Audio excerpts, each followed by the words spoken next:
प्रेमियों के एकांत साधनों का कलकत्ता में अभाव है।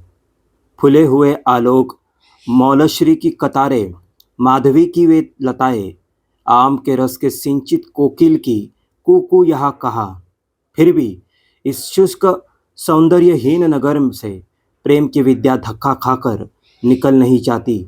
इस गाड़ी इस गाड़ी घोड़े की भीड़ में, लोहे की छड़ों में, बंदी ड्राम की राह में, काम देवता अपने धनुष के छिपे निशाने से लाल पगड़ी वाले पहरेदार के सामने कितनी रात बीते या कितने दिन चढ़े, कितनी ही बार कितनी ही जगहों पर वार करते हैं।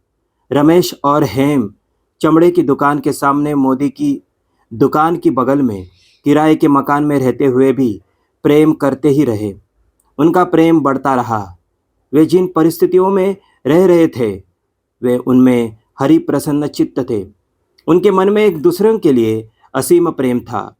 उसके जीवन की सिद्धि पूर्ण हो रही थी। वे एक दूसरे पर हजार जान कुर्बान थे। हेमा परीक्षा पास करने के कारण सिलाई की शिक्षा में चतुरता प्राप्त नहीं कर रही थी। सिलाई को रमेश बिल्कुल अनावश्यक समझता था। साहित्य में हेम के साथ उसकी खूब बनती थी, लेकिन सिलाई के विषय में रमेश को दूर रहना पड़ता था। इससे वह प्राय अधीर होकर कहता था, आजकल आपको सिलाई का काम इतना अच्छा लगता है जिसके लिए समय बिताने का कोई उपाय नहीं है, उन्हीं के लिए काम अच्छा है। हेम इसका कोई उत्तर न देकर मुस्कुरा देती थी। अक्षय तीव्र स्वय में बोलता अक्षय तीव्र स्वय में बोलता, जिन सब कामों की संसार में कोई आवश्यकता है वे रमेश बाबू की समझ में तुच्छ है। रमेश उत्तेजित हो तर्क करने की प्रस्तुत हो जाता, तब हेम बाधा देकर बोल उठती, रमेश बाबू, आप सब बातों का उत्तर देने के लिए इतने व्यग्र क्यों उठे हैं? इससे व्यर्थ का तनाव होता है। एक दिन सवेरे रमेश ने अपने पढ़ने के कमरे में देखा कि मेज़ के ऊपर रमेश का फूल कड़ा और मखमली कोने से मढ़ा एक ब्लॉटिंग पैड सजाकर रखा हुआ है। उसके एक कोने में र अक्षर कढ़ा था और दूसरे कोने पर सुनहरे जरी के तार से एक कमल अंकित था। पेड़ का अर्थ और इतिहास समझने में रमेश को क्षणमात्र का भी विलंब न हुआ। उसका हृदय खिल उठा। उसकी अंतरात्मा ने बिना प्रतिवाद के स्वीकार कर लिया कि सिंचाई का काम तुच्छ नहीं है। ब्लांटिंग पेड़ को हृदय से लगाकर वह बैठ गया।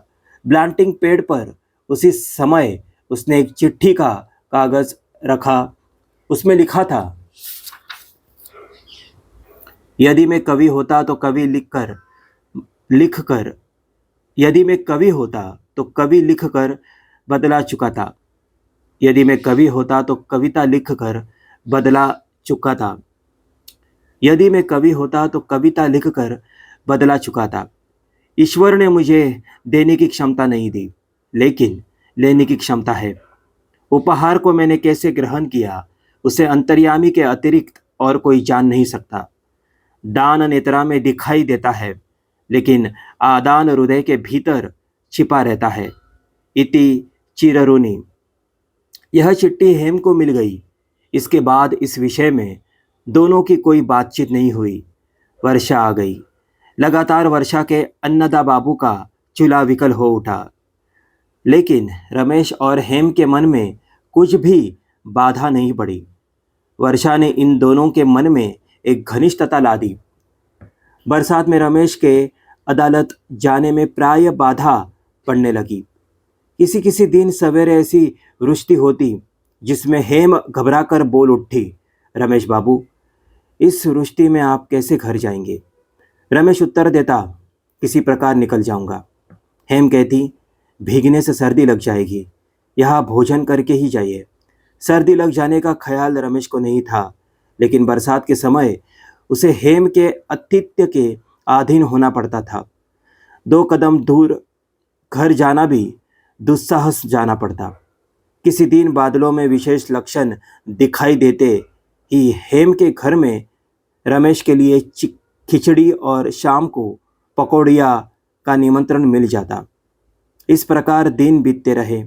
रमेश ने यह विचार नहीं किया कि परिणाम क्या होगा। अन्नदा बाबू समझते थे और समाज की और भी 4 आदमी इसकी आलोचना करते थे। रमेश में जितना पांडित्य था उतना कर्तव्य ज्ञान नहीं था। वर्तमान अवस्था में उसकी सांसारिक बुद्धि और भी मलिन हो गई थी। अन्नदा बाबू नित्य ही विशेष आशा से उसके मुंह की ओर देखते, लेकिन उन्हें उधर से कोई उत्तर मिलता दिखाई नहीं देता था। रमेश ने हेम के साथ विवाह का प्रस्ताव अभी तक नहीं किया था। वे हैरान थे उसकी चुप्पी पर।